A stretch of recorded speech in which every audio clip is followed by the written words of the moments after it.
Okay. Welcome back, everyone.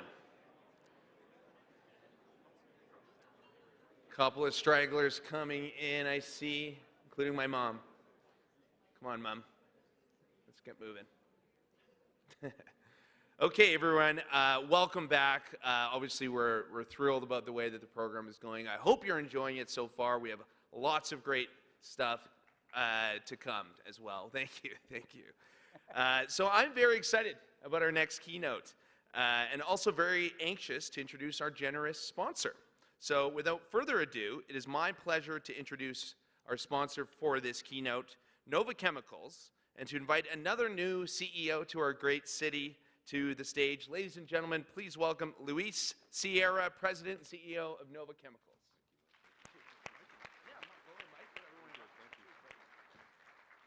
Hello, everyone. So, as I said, my name is Luis Sierra. It's a delight to be here. I live about a mile from here. I didn't walk, but it's very close and very nice to be here in Canada and Calgary. I came from Chicago. I am a U.S. citizen, but have been in the city now since January this year and absolutely loving it. My wife and I are fascinated with the city, and I like to tell people that The Economist ranked, if you haven't seen it, Calgary the third best or most livable city in the world, and I totally get it. So it's a delight to be here, and thank you for having me. So it's a pleasure to introduce our speaker. I wanted to introduce Nova a little bit before we did that. So Nova is your Canadian chemical company. So we are a large producer of plastics, polymers, and chemicals right here in Alberta. We have a very big facility in Ontario as well, undergoing a $3 billion improvement and expansion. So we're delighted to be part of the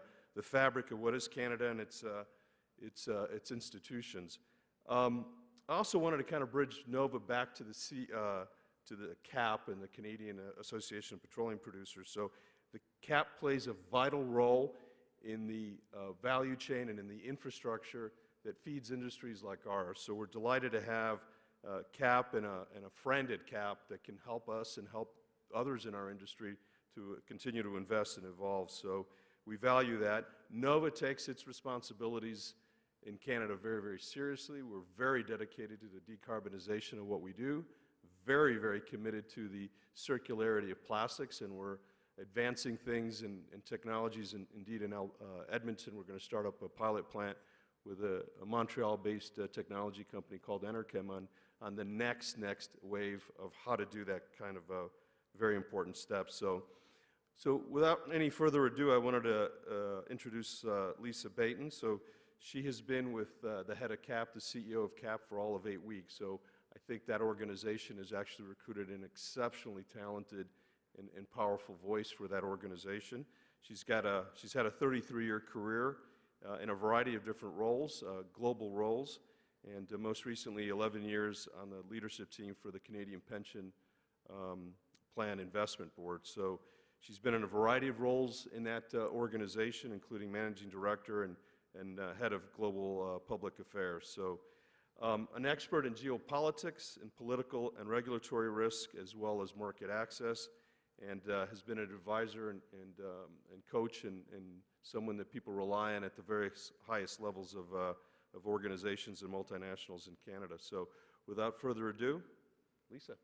Thank you, Luis.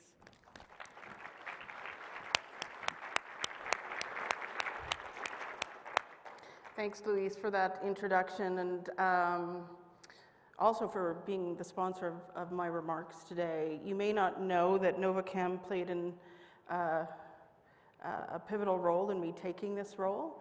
I had a few folks, about a handful of them, who really encouraged me to put my hat in the ring. And your outgoing CFO, Avik Day, who I was on the global leadership team at CPPIB with for a decade, he called me up and he's like, Lisa, you have to take this job. It's so important for Canada. So indirectly, NovaChem played a critical role in me putting my hat in the ring. So thank you for that kind introduction. As Luis said, I'm Lisa Baiton. I am President and CEO of the Canadian Association of Petroleum Producers. I'm pleased to join all of you here today, my first public speaking engagement on behalf of CAP. I'm also pleased to be speaking particularly at this Relaunch event because we are in a unique moment in time when people at home and abroad are willing to take another look at our oil and gas industry and are perhaps more open to listen to our evolving story. You know, I've been in my role for just 2 months now, and I've been diligently working to meet with my industry stakeholder and government colleagues. There's only one of me, and there's a lot of you, so I'm still working my way through those important introductions. In the meantime, I thought I might spend a moment telling you a little bit about myself. What you may not know, yes, I'm actually in the process of managing a cross-Canada move from Toronto, but I actually grew up in Swift Current, Saskatchewan, where my parents owned a small oil field sourcing company. And I tell you this because growing up in that environment, I learned in a very personal way what the oil and gas industry means to communities, to workers, and to families that depend on the industry for their prosperity, and in many ways, their survival. And my move back west also feels like I'm coming full circle, like I'm coming home.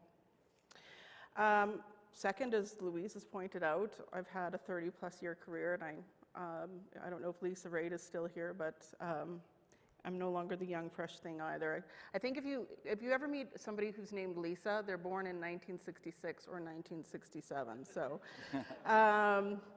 anyway, over those 3 decades plus, I've worked for 3 federal and provincial governments within Canada. I've worked in business advisory and advocacy.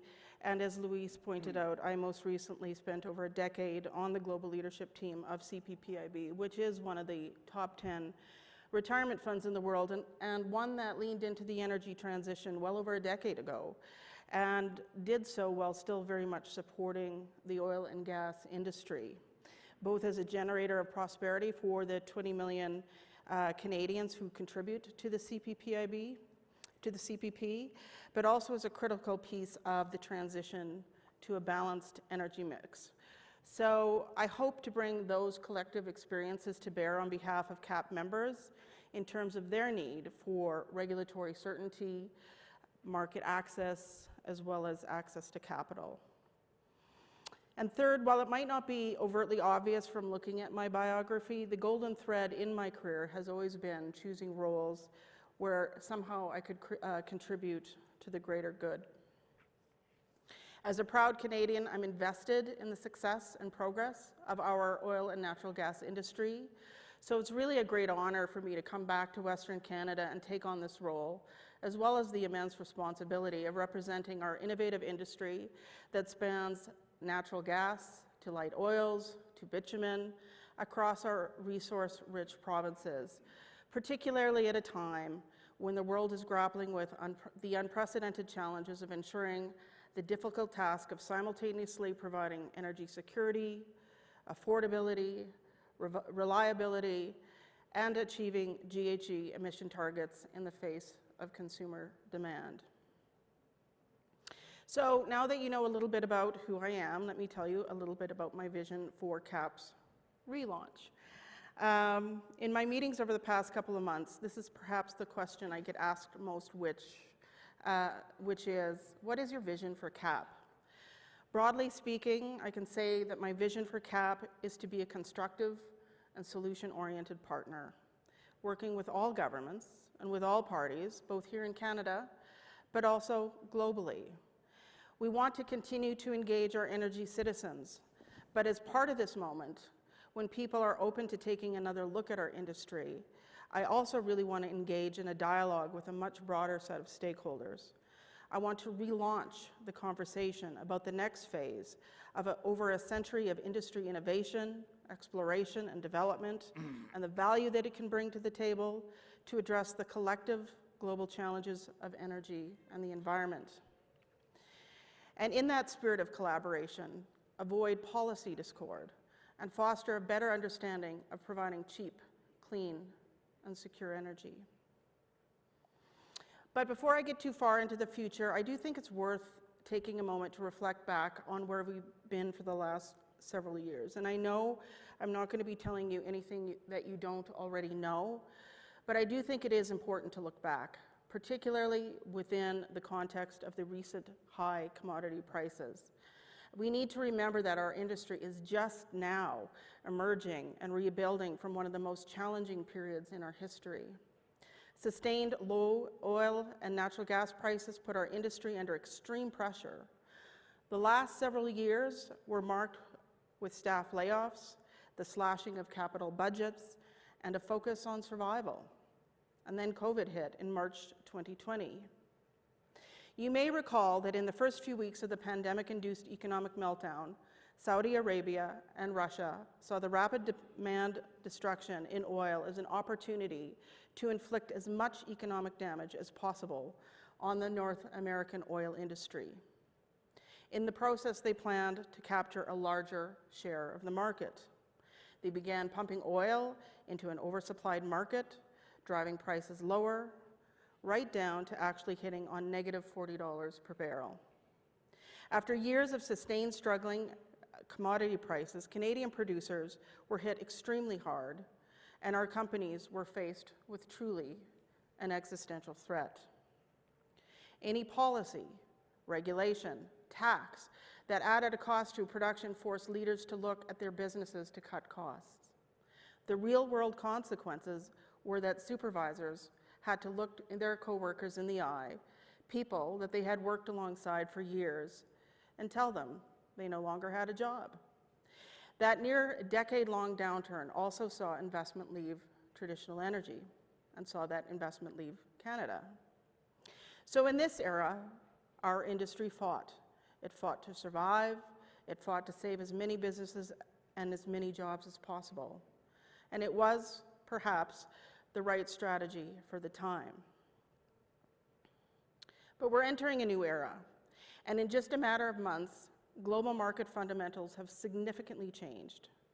Through the second half of 2021, energy demand was rapidly recovering as countries began lifting pandemic restrictions, with the recovery happening faster than expected and with energy demand approaching pre-pandemic levels.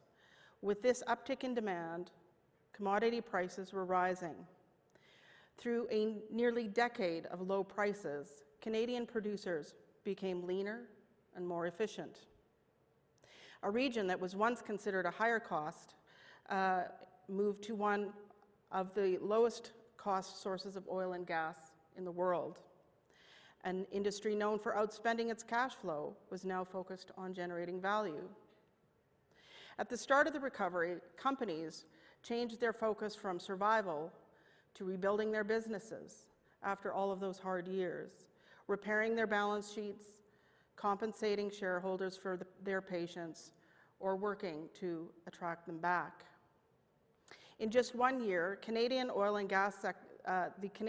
gas sector has gone from an industry facing its own crisis to one positioned to help solve a global crisis as a provider of some of the world's most responsibly produced energy.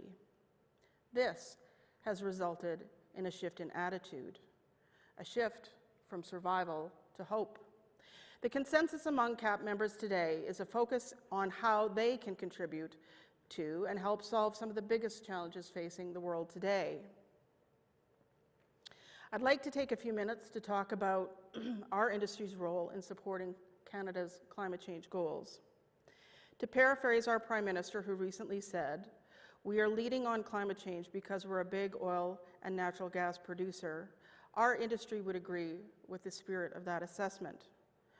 Our industry knows that the dual challenges of energy and environment have to be addressed together, or both will fail.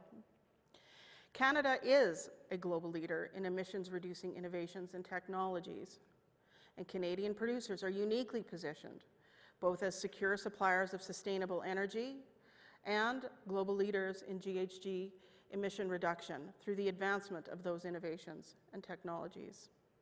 Our industry is a national leader in clean technology investment, annually representing about 3/4 of all spending on clean tech in the country. We also make up about 40% of all investment in environmental protection, precisely because we understand the scale of this challenge. There are examples across the board of industry collaboration.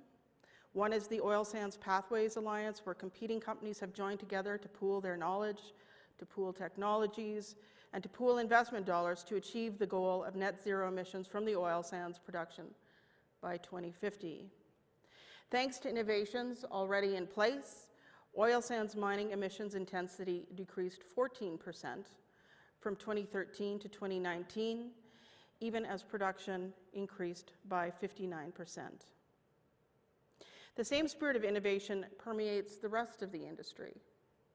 From 2010 to 2019, emissions intensity from producing natural gas liquids, and condensate decreased 33% as production grew by over 30%. Game-changing technologies and investments, including carbon capture, utilization and storage, solvent processes, waste heat recovery, and electrification, will enable Canada's oil and natural gas producers to continue reducing emissions. Let me provide you with a few illustrative examples of the terrific and innovative work that is actually happening in real time. Tourmaline achieved its target of reducing methane emissions by 25%, a full 3 years ahead of their plan. Since 2013, they have reduced Scope 1 carbon intensity by 34%, while growing production by 315%. Tourmaline is targeting a further 25% reduction in corporate emissions intensity by 2027. Crescent Point Energy, earlier this year, achieved an emissions intensity reduction target of 50%, ahead of a 2025 timeline, with the goal of a 70% reduction absolute methane emissions by 2025, compared to their 2017 baseline. From 2016 to 2020, ARC Resources reduced their absolute GHG emissions by 37%, despite growing production by 36%, and has set a goal to reduce their Scope 1 and Scope 2 GHG emissions intensity by 20% and overall methane emissions intensity by 20% by 2025. New Vista Energy achieved 50% annual GHG intensity emission reduction between 2012 and 2020, and has set a further goal of 20% reduction in Scope 1 and 2 emissions intensity from 2020 to 2025. But this is just looking at the challenge from within Canada. We also need to consider the global impact. Canada's resources have the most stringent environmental regulations in the world.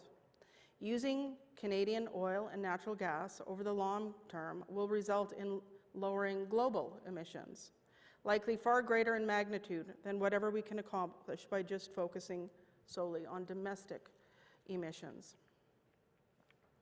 A Stanford study done in 2018 found that if the rest of the world adopted just Canadians' flaring practices, global emissions from oil and natural gas production could be reduced by up to 23%. By virtue of Canada's extraction and production practices, Canadian LNG exported from British Columbia is projected to be the lowest emitting in the world. And we need to continue this rapid progress to enable growth in our sector, along with growth in the capacity of Canada's oil and natural gas to export energy to the rest of the world. Which brings me to energy security.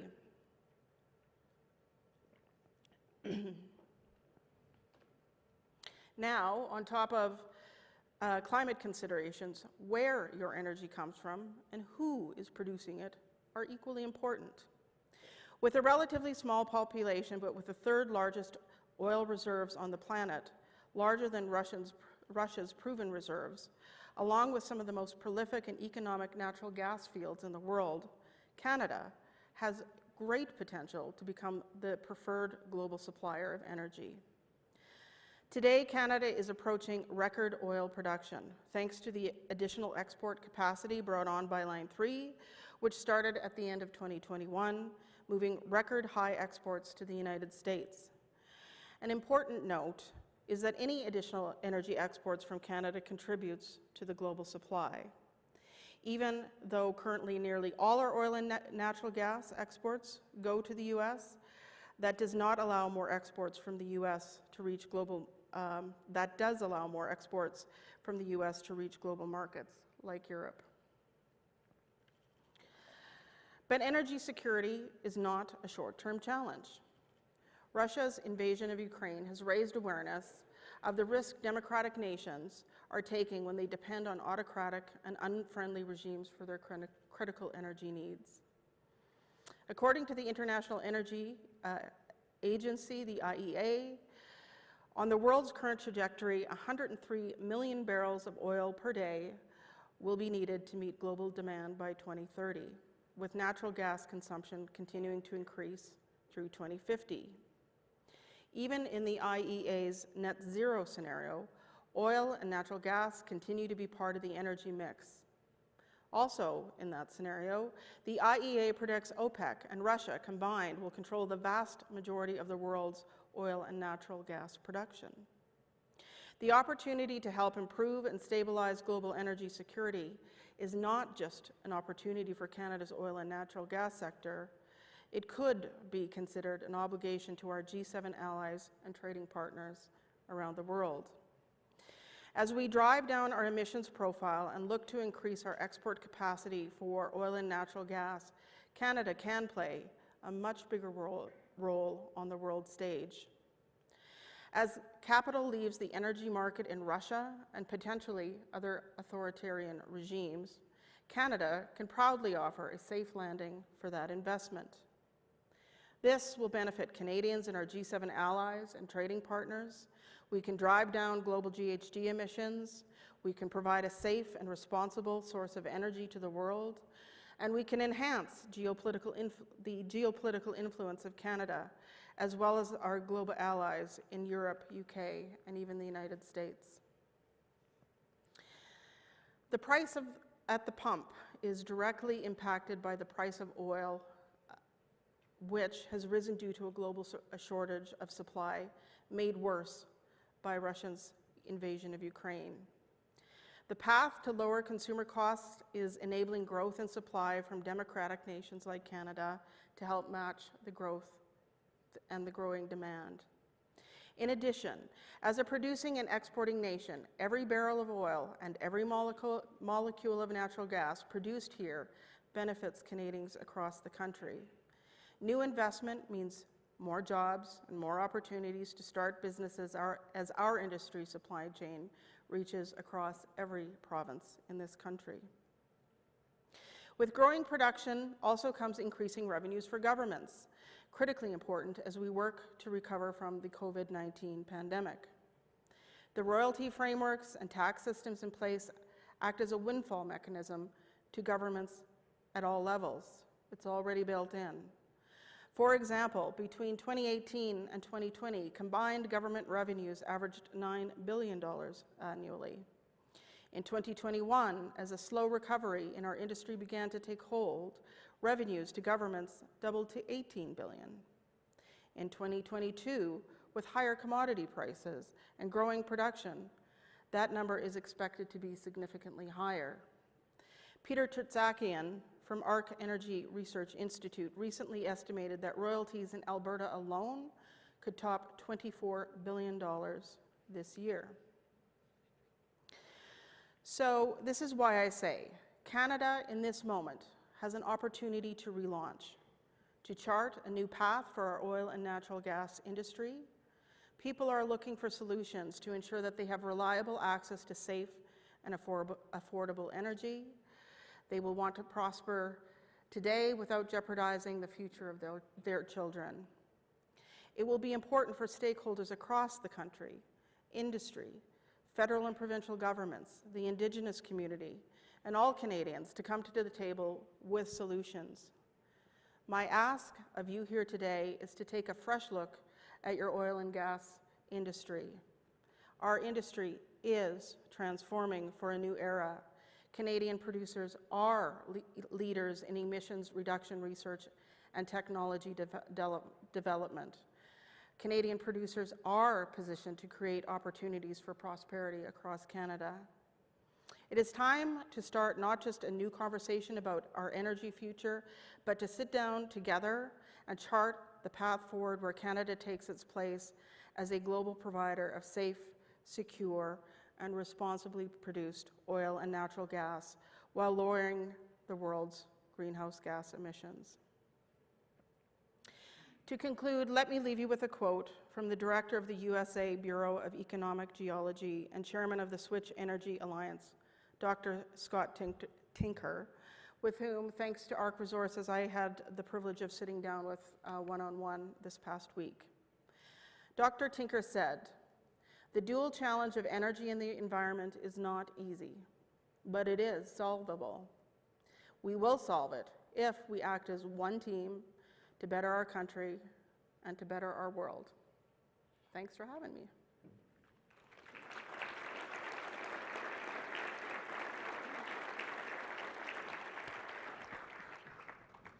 Thank you. That's great. Now I'm in the hot seat. Well, thank you very much, Lisa. That was terrific, and thank you for making Alberta Relaunch the platform for delivering your first remarks in your new position.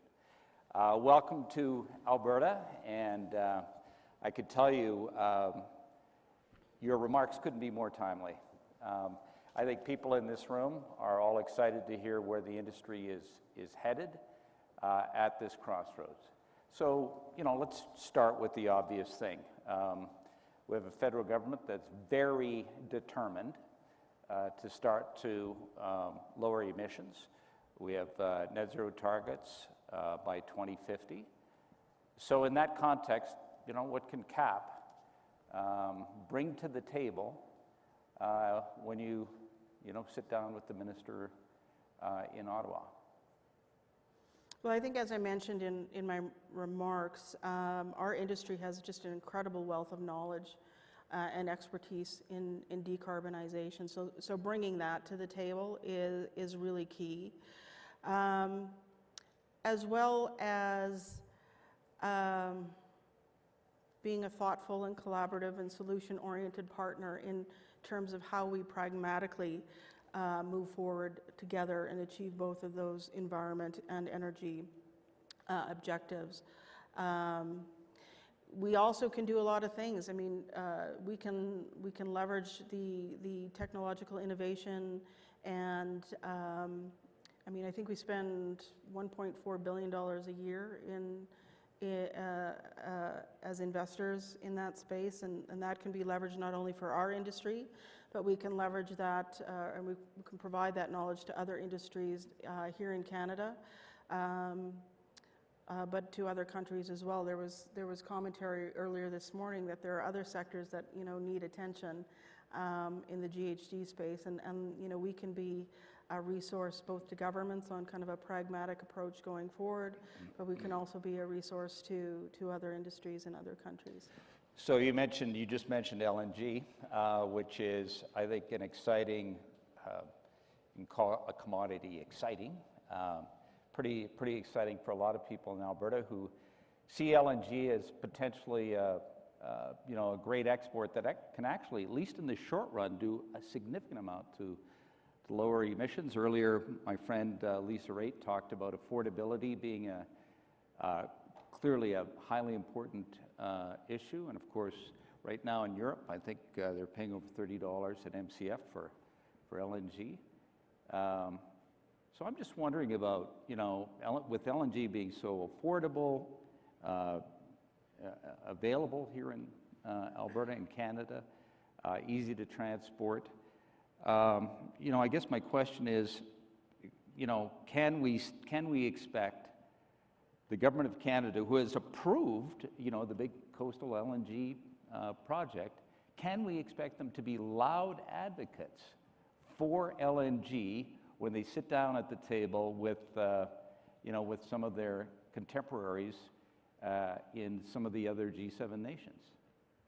Well, I obviously can't speak for the federal government, but I know CAP will be loud advocates for sure. Let me break the answer to that in two parts.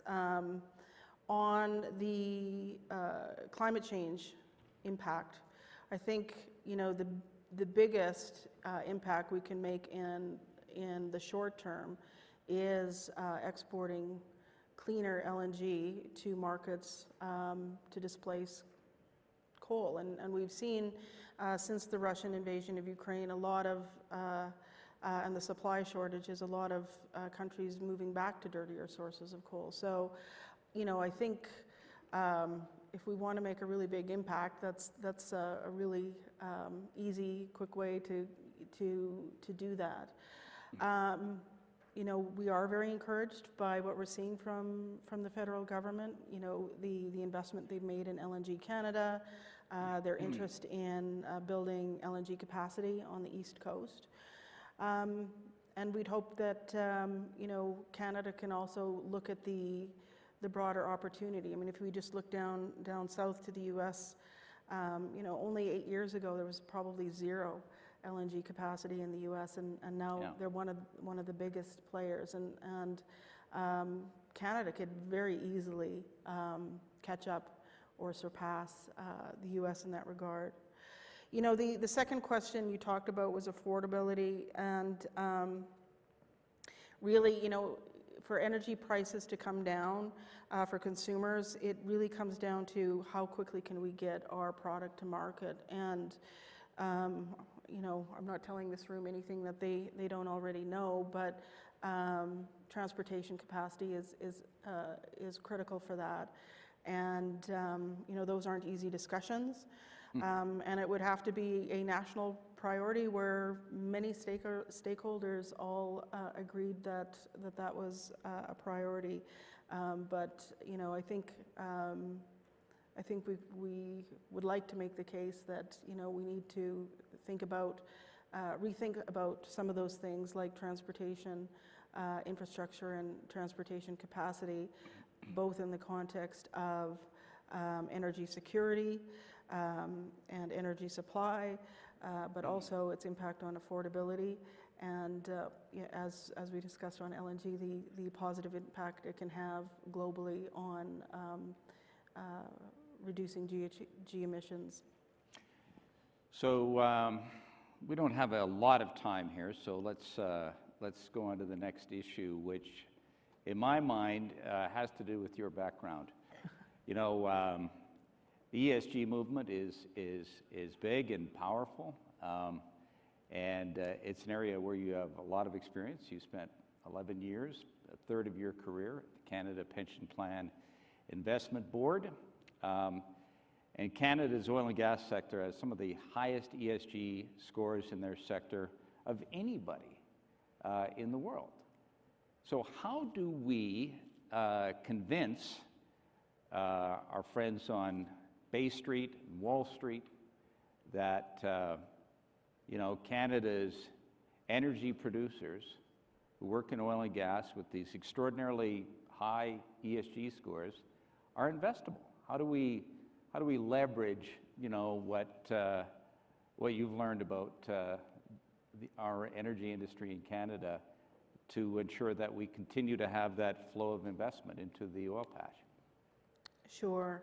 I think CPP Investments is really kind of a good example to put out there. It's one of the top 10 retirement funds in the world, working on behalf of 20 million Canadians for their retirement security. And as I said in my remarks, they leaned into the energy transition well over a decade ago. And despite the pressure from some of the groups that you mentioned, remain committed to investing in oil and natural gas for a couple of reasons. One, they see it as a source of alpha or prosperity for the 20 million Canadians that they serve. But really critically, they see it the oil and natural gas industry is a really critical piece in the puzzle to meeting our climate commitments. Bringing that back, that kind of expertise and inside knowledge of how the institutional investors think to this role, it's really critical that we stay connected with our energy citizens. They're really important stakeholders for us.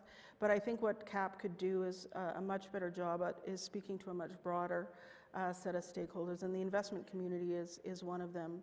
You know, I listed a few examples of what our members are doing to reduce GHG emissions, and I don't think a lot has been done to tell that story to date. And again, you know, I have a lot of empathy for that. Folks have been in survival mode, but we are in a new era now. And, you know, I think it's, you know, it's a great story that we should be telling. It certainly should be, you know, given members' desires for regulatory certainty, market access, and access to capital.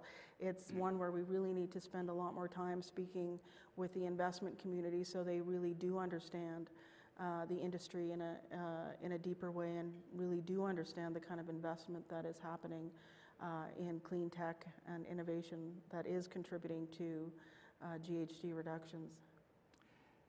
You've just returned from Washington. You were kind of tossed into the deep end right off the top. And my experience in Washington is, you know, Canada often is a bit of an afterthought. But you know, this is a different world. What kind of response did you get when you went to Washington and met with congressmen, senators? You know, did they understand, first of all, that their biggest foreign supplier of energy is Canada, not Saudi Arabia, not anyone else? They understand that. And, you know, is there sort of any credit given to us for the fact, well, we're part of NAFTA, we're a military ally, we share responsibilities in NORAD. I mean, we do all these things together, but is there a sense that, you know, we can build this into something bigger and that they appreciate the opportunity to integrate Canadian oil and gas production with their energy needs? Well, let me say, first of all, I didn't feel like I was being thrown into the deep end. In my last role, I had oversight of 55 countries, and spending a lot of time in Washington was one of them. So I'm quite comfortable down there. And, you know, I used to go down there at least, you know, once a month, and, you know, folks couldn't quite remember your name, but they'd be like, the Canadians are here. And, you know, we got some really terrific wins with the U.S. government on behalf of 20 million Canadians in my previous role. And so I'm really looking forward to leveraging that in my current role. I would say, you know, again, I have a lot of empathy for the last several years and what this industry has had to endure and kind of the, you know, focusing on core issues. But perhaps what might have been neglected with CAP is spending not just spending time with investors, but also spending time with governments outside of Canada. And I think, you know, if we're going to talk about things like continental energy security, we need to spend a lot more time in the U.S. talking to decision makers and government decision makers. But, you know, I'm also spending more time talking to my counterpart in the U.S. I think I've chatted with Mike Summers at the API 3 times in the last several weeks. So is there a receptivity? Is there an understanding? I would say there's a level of understanding, but I would say it's mixed. I think there's a real opportunity to, again, connect with a broader set of stakeholders and tell our story about what is happening, particularly with folks who might have an incomplete view of our industry, particularly after, you know, a prolonged period like the dialogue around KXL. So there's an opportunity for education advocacy for sure, but you know, there's still a lot of barriers to get over in terms of America First and a lot of other things. But we will be spending more time looking outward to and doing more in places like DC and in Europe. So it's important. So one final question before we all head off for lunch here. This crowd is probably vitally interested in what CAP is thinking about moving Canada, oil and gas within Canada, something you touched on in an earlier response. You know, what is CAP advocating and what are the prospects for getting some changes to make some things move more easily across this country? Well, I think it can be summed up in my opening remarks, which is we really want to sit down and have a seat at the table with federal and provincial governments. We do want to be a collaborative and solution-oriented partner, and we hope that we can work as one team to collectively solve a confluence of really chewy, difficult challenges. And as some of the other speakers mentioned this morning, we've never been in a time like this geopolitically or so, you know, it's going to take all of us coming to the table to solve for it and come to the table with a fresh set of eyes and in a fresh spirit of cooperation. Lisa Baiton, thank you very much for Thanks for having me, Monty. Thank you. All right. I think we're done. Please. Thanks. Yeah. Yeah, thank you. Okay, as Dad alluded to, it's my pleasure for this next announcement, which is lunch. And I'll tell you how to do it. But before I do this, I would just like to remind everyone and actually point out that Alberta Relaunch is actually now trending on Twitter. So fantastic job, all of you. I think we're up to 14th in the country at one point. So if you are inclined to tweet or activate your social media channels, just a reminder that you can do so using the Alberta Relaunch hashtag, and the New West Public Affairs handle is @NewWestPA. Okay, on to lunch. So we have buffet lines out in this far left side. So please make your way out there if you're coming on this side. And where you registered, there's also buffet tables. So please break, enjoy your lunch, and we'll be back at 12:45. Cheers.